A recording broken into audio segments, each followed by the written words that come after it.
What are your thoughts on, hookup culture and kind of just going into dating being like, listen, I'm looking to get Hello, my name is Janae, a host and digital content creator, and I'm here today with Simone, a matchmaker. Simone, can you tell me what a matchmaker is? A matchmaker is exactly what it sounds like. You go to a person who has an existing built-in network, hopefully like an expert in the field of dating. You tell them what you're looking for, the problems that you've been experiencing with dating, and then you outsource your dating life to this person, essentially. How did you get into matchmaking? Like, how does one wake up one day and say, I want to be a matchmaker? Like, is that what happened? Like, how did you get into it? There are some family, like old school matchmaking companies that still exist that are like handed down. I absolutely didn't know about matchmaking at all. I totally fell into it. I went to art school and was broke and had like 6 jobs, like a lot of people know that song and dance. And I literally was trying to find a remote job. I was like, what can I do where I don't have to like be waitressing at 9 until like 6 in the morning? And I found this matchmaking company that was hiring people without experience. I got an interview and they basically just had me do like improv. So they're like, pretend like I'm the client, you're the matchmaker, that I just got stood up. How are you gonna handle the situation? So I was like, theater school, okay, this is what I'm gonna do. And I'm sure it was frantic, but I got the job and just fell in love and the rest is history. Wow. So you mentioned like matchmakers historically. I imagine that they have some type of database. Mm-hmm. How do you develop a client database, or are you still developing that? The company has an existing network of like word of mouth, we actively recruit, etc. So when you sign to work with a matchmaker, you're working with the matchmaker, but you're also working with the networks that they can provide for you. The intake process for a client is like what age range they're interested in, politics, religion, just like very basic on paper stuff that you would, fill in a Hinge profile. Yeah. And then second layer on that is like goals and values, like personality things, little like quirks and nuances. I always want to know what people are endeared to or find charming. Mm-hmm. Sometimes I'll speak to family members or friends if they like to get an outside perspective of what they like might need, so that I get a very as well-rounded of a sense of this person as I can. And then I'll reach out to people that check that box, but I don't necessarily share all of that information to be like, you like hit all of these things of what my client is looking for. Yeah. One, because like no one wants to feel like just a box being checked or like being stared through. And 2, because that's like personal to the client. I feel like sometimes clients will come in with a very hard and fast rule of what they're looking for, and they will either end up in a relationship with someone who's like not that. Yeah. Sometimes I'll throw in an extra match and be like, this person, not what you described, but I think there's this like extra flavor, like spice that like I think you do really well with. Mm-hmm. And then sometimes that's the match that they end up with. And then unfortunately, matchmaking is a business, so we have to, we have some structure built in to make sure we can keep doing this, but we work with clients for 3 or 6 months. It's based on match count rather than like timing. So a client will work with you for like 9 matches in 3 months or 12 matches for 6 months or whatever it is. And when they've met all of those matches, then you can either renew or you're done with the experience. But I keep in touch with all of my clients, or most of them, after the experience, and I'll keep them in mind if I didn't find a match for them just in the future. They're always kind of top of mind, yeah. So if you don't find a match for them, they become a part of like your database. Correct. And then if you have other people, you bring them forward or bring them together. Yes. Oh, okay, that makes sense. But I feel like you hear so much about like how New York dating is shit, and furthermore how dating in this modern age is just not great. What are your thoughts on that? I think the rules are changing so rapidly that we're in sort of a uncomfortable in-between where like old-fashioned chivalry and like old school rules of courtship are different for so many reasons. There's an amazing book called All the Single Ladies, which explains this on a much more eloquent way than I can. But I think more women are graduating and going into the workforce than men. That really changes things in a way that like is obvious, but also bleeds into like nuanced dynamics that are sometimes difficult. we're just in a really complicated time in history, so obviously that reflects with dating. Yeah. And we are, one of the things that I think is the thing that I see the most with people that are looking to date is like a lack of community in third spaces. So like there's a lot of people working remotely, you get set into your life we don't have like, you know, we have hostile architecture in the city that doesn't allow for us all to like meet and join. I think it also has to do with capitalism and anyway. So yeah, so it's a tough time for dating for a lot of reasons, but I also am very, very optimistic and a true like hopeless romantic. And I do think that no matter what the circumstance, like if you want a happy and fulfilling relationship, you can have one no matter what, even if dating sucks, which is obviously true. Oh, that's nice. I am curious about how you said a lot of people do remote work and we're all kind of siloed off. What is some advice that you would give to the young single people who feel kind of siloed or stuck, don't know how to reach out and communicate? Are dating apps the tool to use? Or are you like, fuck them apps, don't be on them? Like, what are you? Well, with dating apps, I feel like a broken clock is right twice a day. So like no matter what, like you can find someone great on the apps. I'm not saying it's bad, but it's certainly not the only avenue, and we're so reliant on it now. Yeah. It's crazy.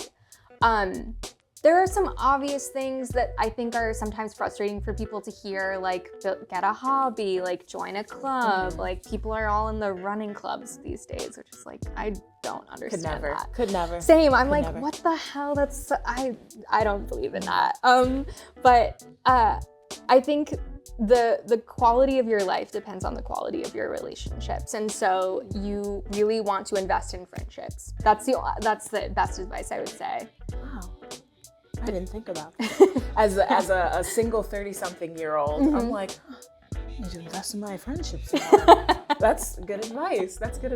Well, it's that, and it's also like, I'm sure you seem like a wonderful, outgoing person, and I'm sure you have a lot of really strong friendships, and to be like, yeah, let me hang out with them more isn't necessarily going to lead me to a relationship. Yeah. I think it's also about like building a strong network of single friends who are down to like do stuff with you, and you know, because you don't want to drag like a girlfriend who's been booed up for like 5 years. Like they're not gonna have the same energy. Yeah. Or like skin in the game. This, to get personal, Yes. This is absolutely so right. Recently, a lot of my friends have gotten into relationships, and we used to be like, let's go to the club on Saturdays, and now we're at the club and they're yawning and looking at their phones, and I'm like, well, here we are. So, you know, Totally. Developing that network of single friends, I agree with you, is very, very important. Is so important, and it also like they will bring a different energy to the club that even if they're not like directly introducing you to somebody, it's like you ride that momentum in a way that like someone who's checking their phone, a chi blocker for sure. Yeah. I hear so many clients that are like, I would love to have a meet cute in a grocery store. I'm sure you see those TikToks all the time. I'm that girl. I would love to have a meet cute. I want one. Yeah, right. Very badly. Like the TikToks of the girls being like going to Home Depot and acting confused. Yeah, it's like what is this? yes, because you want that, and like, but then I think men want to go up to women, but there's some fear. Yeah. So we just like are redefining the rules for the better. Absolutely for the better. I don't think the past was working for us super well. It wasn't. Yeah, but it is, I think because of that, there's a lot of repression. Yeah. Right now. I am curious, what are your demographics? Is it 50-50, more men than women, more women than men? I think a lot of us, when we imagine matchmaking, I personally think it would be a lot of women. So I'm really curious about your demographics. So the company I work for is 60% of our client base is actually female. Okay. I fell into this role of working with men, and now I'm starting to, now it's like 70-30, where I'm having more female clients again. So in general, I think more women than men probably seek out matchmakers, probably because there's a feeling of, there's more of a desire to be proactive in your dating life, and also women often feel a ton of pressure, both societally but also biologically. If children is something that you have a high premium on, and so, but yeah, working with men has been a real joy and super eye-opening for me. And I have to say, like, and I feel like I'm overemphasizing this, but I'll just say it again. I really don't ever want to undercut someone's experience of being wronged by a man or feeling like men are obtuse and sometimes evil. Yeah. Because they certainly can be. But I have felt that in my time working, I have understood the male experience with dating much more and had a lot more empathy, and has honestly helped me with my own like dating life and in ways that, and also just perspective in the world. It makes me more optimistic for the future of dating, I have to say. That's fantastic. Because once again, as a single woman, I'm out here like, they're dumb. I'm gonna be alone because they're dumb. So your optimism is like rubbing off on me. It really is. It really is. But I am curious, like the people that you are matching, do all of them want to get married, or are some of them just looking for long-term partnerships, or are any of them just looking for like a real spicy, good, fun, sexy time? Are matchmakers only working with people that want to get married, I guess is my question. No. Yeah, most of them, yes. Okay. Most of them have a very concrete end goal in place. But my youngest client is 22. He just wants a girlfriend. He's just like, he's in a really good place in his life. Like his work is going really well, and now he wants like stability and to build something. So he doesn't know that he wants to get married yet. He probably doesn't even really know himself completely yet. I see. And then I have a 56-year-old divorcee I'm working with who's like, I just got out of a 20-year terrible marriage. I just want to throw spaghetti at the wall and have a great time. I don't want to get remarried. I just want to like go on an exploration of self, which I love working with both. Okay. So yeah, it really depends. When you talked about you had a client who was just like, I'm trying to be out here, spaghetti at the wall, divorcee, like what do you think about that? I think wonderful if that's what you're looking for. You just have to be so crystal clear with the person. And I think that in order to do it effectively in a way that feels good and for the person that you're hooking up with, you have to be very clear about boundaries, and also inevitably things will shift once you become intimate with someone, so like comfortable to renegotiate those terms, because it is so easy to get lost in the shuffle in those situations.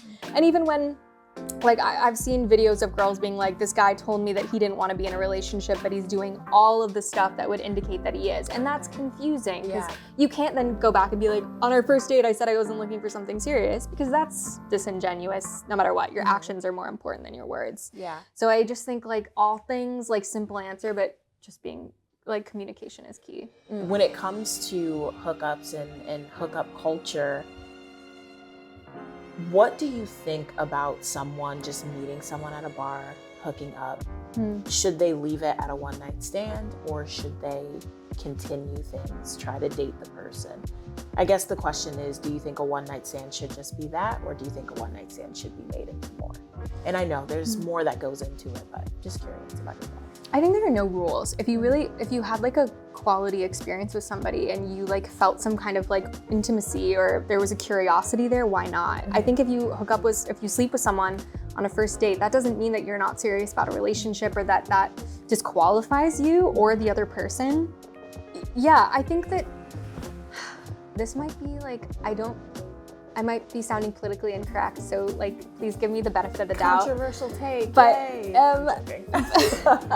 but I do think like for women, sometimes things are stacked against us. So like, to say that like men and women have casual sex in this like equal is not true. It's a very different experience. It's a very different experience. And for it to be a positive and empowering thing for you, the royal you, I think like you need to know yourself really well, what you need for it to be a positive experience. Definitely. But I think it's wonderful. I was really grateful for the positive and sometimes negative experiences I had with like one-off hookups in my 20s that made me appreciate like the partnership I'm in now, and also just like perspective and knowing myself better.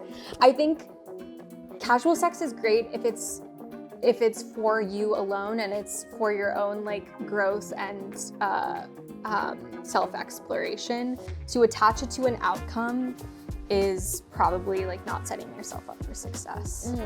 That's good perspective. But there's nothing morally wrong about it. Nothing. I'm just like, I feel really strongly about that. I think that a lot of women feel a lot of empowerment and positivity from like sleeping with somebody for one night and never seeing them again. And I think that should be honored and cherished. Yeah, and to go into kind of the thought that you just had of you should know yourself. And I was talking to some of my male friends about this, and they're like, sex for women is so easy. You can find anyone to have sex with. And it's kind of like, will that be good sex though? So it's kind of like if you go into a hookup and you're just like, you might not get anything from it, honestly. So you should know yourself and know what you want. So I agree, for sure. Yeah, men always use that argument of They being always like, do. I know, where it's like, yeah, it's so easy, but like that's not what women want. That's like a male perspective of like male lens for female sexuality. Like, yes, I could have sex with my delivery man, but will I have an orgasm? I could end up pregnant. Now I'm in a whole ball of shit that I just want to get my jollies. Right. And I might not get my jollies. Absolutely. So it might be unpleasant. You might be putting yourself in a dangerous experience. Like you have no idea. Yeah, it's a risk every time in a way that it'll never be for a man. Yeah. Which is sometimes kind of fun, but. If you are sitting with your girly pops and y'all are just talking dating minutia, what are the tips that you would give them to really reel in someone? How does someone smolder? That's a great question. How does someone be a temptress? Well, you have to believe it in yourself. You have to like cultivate your like inner magic and sparkle and like a really strong understanding of who you are and your magic powers. And I think from that, you don't even have to think about it.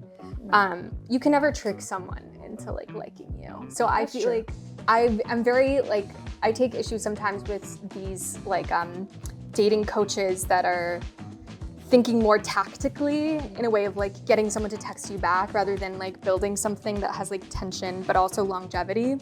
But I think one, being like happy with yourself is key, which is what everyone says, but I think it's really true. And then I think the other thing is assuming best intentions. Being like, of course they like me. Of course they're asking me out on a date because they think I'm charming and wonderful.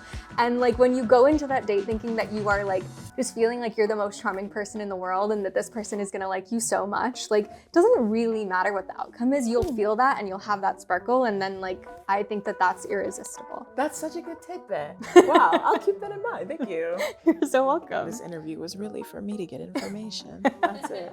Have you ever set someone up or two people up and the date ended up to be completely terrible? Like they just did not get along?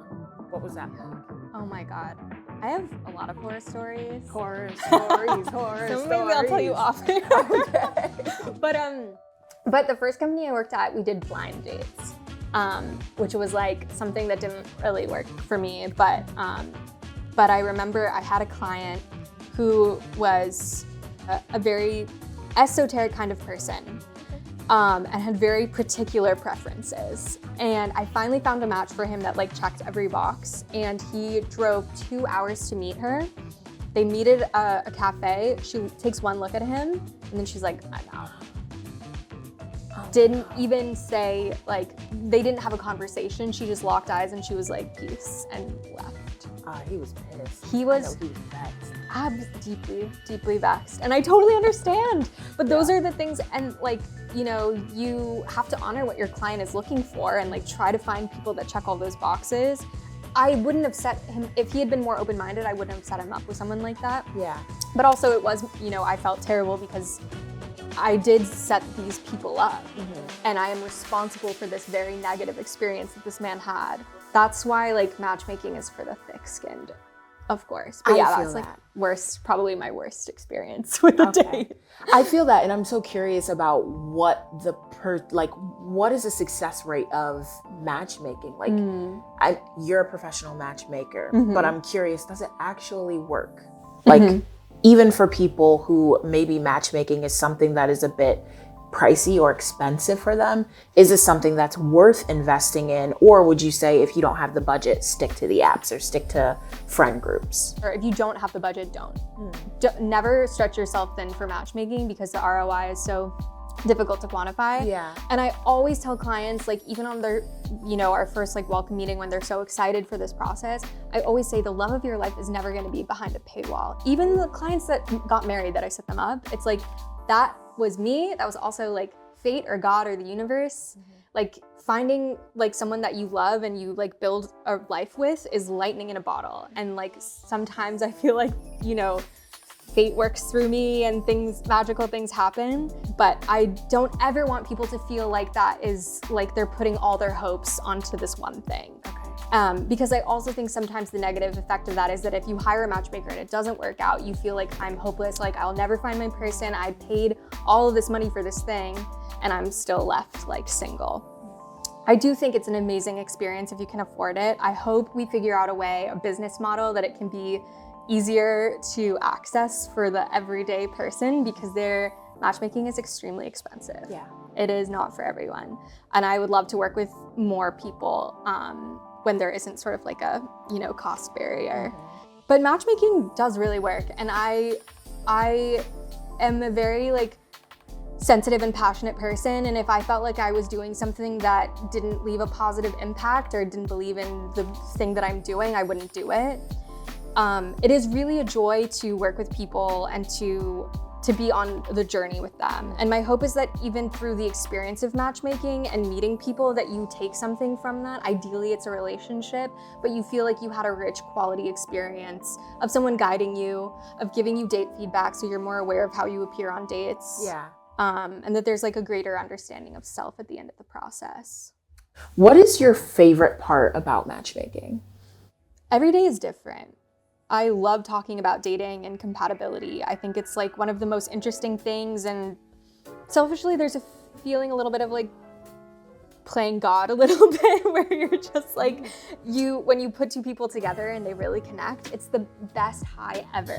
Like when I get emails from like clients that are married and have babies, like bliss, heaven, like it's such an addicting feeling. But I think like talking to people every day and being a support system in a very like confusing space is like, I get a lot of joy out of it because I think it's interesting, and also just like the satisfaction of knowing that you had a positive impact on somebody. You seem like a very optimistic person, and I'm really curious about how you stay so positive in a world where we're kind of just being bombarded with negative news. I mean, not only in the dating space, which once again, we talked about this, TikTok, it seems like people are constantly like, dating sucks, but just the rest of the world right now. Like, how do you stay positive? And also what advice would you give to people who are looking for love to stay positive? I think in order to stay like positive, you have to be really honest with yourself when you're feeling like shit, and you have to just like really embrace that. When you've gone on a date with somebody or you've had a negative experience, like to fully process that and not throw it away, I think is like really key.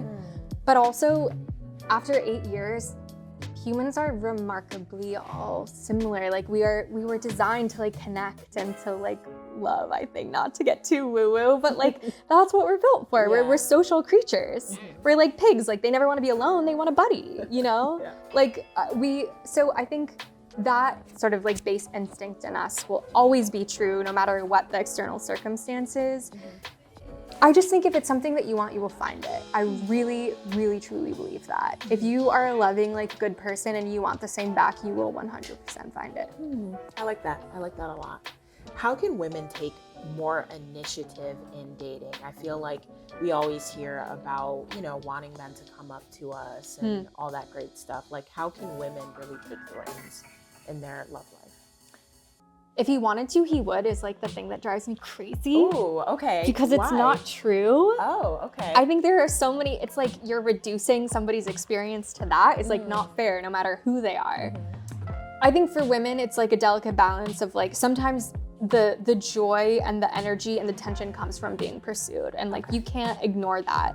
But I think like being comfortable, like dropping the handkerchief a little bit more, like feeling more comfortable giving a green light is like the best advice I would give. And what are those green lights? Whether that's like smiling at someone, it could literally be like making eye contact and smiling. Just giving like a little like physical cue, or like asking someone out on the first date. Like I think that that's fine. I think that's great. Just providing someone with like a window of interest and then seeing where they run with it, I think is like a really great way for you to be more proactive without feeling like you're sacrificing some of the like things that make you feel special and feminine. I think sometimes women are like, yeah, but if I like put myself out there, like I get turned down and then that sucks and that wears on me, or I don't feel like sexy doing that and that feels wrong, which I also want to honor. But I think like play to fucking win. If you want like a relationship, like I think go for it, be bold. The people that, it sifts through the people that are for you faster. If someone's gonna be like, oh, this girl asked me out and that's like such a turn off, fuck that guy is not for you. That's not your man. Period. Yeah. Period. Okay. There were some times where I felt like I was like pursued and sometimes like I was the one who was like making all of the moves and the quality of the relationship didn't change because of that. I feel that there is this really dangerous trend that's happening that I think is so unhelpful about like your masculine versus your feminine and how women are only meant to receive. And like, while I think that there's something wonderful about that, and that women should feel more comfortable receiving, because some people do have a hard time with that, it takes away like agency in your dating life, and that is fucked and is not helpful and will not get you a partner any sooner. Wow, that's really good. You hear just so much about masculine and feminine energy, and I feel like there are so many voices talking right now that you really don't know which one to listen to. If he wanted to, he would. That's like such a common thing you hear people say. And frankly, I'd be thinking that. I'm like, if he wanted to come up to me and talk to me, he would have. So fuck him. But you make a really good point that like you could miss out because you think that he could be in his head and really, really shy. So that's a good point. That's a good point. Are there any like dating stories where everything worked out and you just walked away feeling like, yay, I did that? Yes, of course. I love this question. One of the things that I think made me like stay or like continue matchmaking from like when I first started, because it was hard, was that the first client that I was ever assigned got married to her match. And now they have a baby. I'm super happy for them. They got married in the pandemic. So that's one. And then my best friends from college, I set up with a client. It was the first date ever of his, like the first date that I set him up with, and they got engaged in April. Wow. And just like, it was so easy and perfect, and they immediately clicked and were like both obsessed with each other. And that was really, that was just perfect and uncomplicated. I also set up my college sweetheart's identical twin brother with his now wife. Okay. They read me the speech from the wedding that was like, my ex-boyfriend was like, well, I kind of made this happen because I dated Simone and then she made my like Sam meet Shay. So yeah. Oh, well, that's nice. Is there anything else you want to share dating-wise that you feel like we didn't touch on? Anything you want the world to know about dating and love at all? I think being enthusiastic will take you so far. Like assuming best intentions and then like an organic enthusiasm. And I understand that, especially when you've been like, say you've been on apps for 5 years and you're just like, God damn, New York sucks, these people are bad. Like, I would honor that, but also don't go on a date if you're in that headspace. People are so attracted to like sincere positivity and enthusiasm. Make it a treat for yourself. Even if you're like not excited about the date or you're a little bit scared, like build a structure for yourself around your dating life where it becomes fun. And then it won't feel like a chore. And I think it'll help you have energy in the like long term. So yeah, enthusiasm. Okay. Thank you so much. Thank you. It's a great interview. Thank you. It was so fun.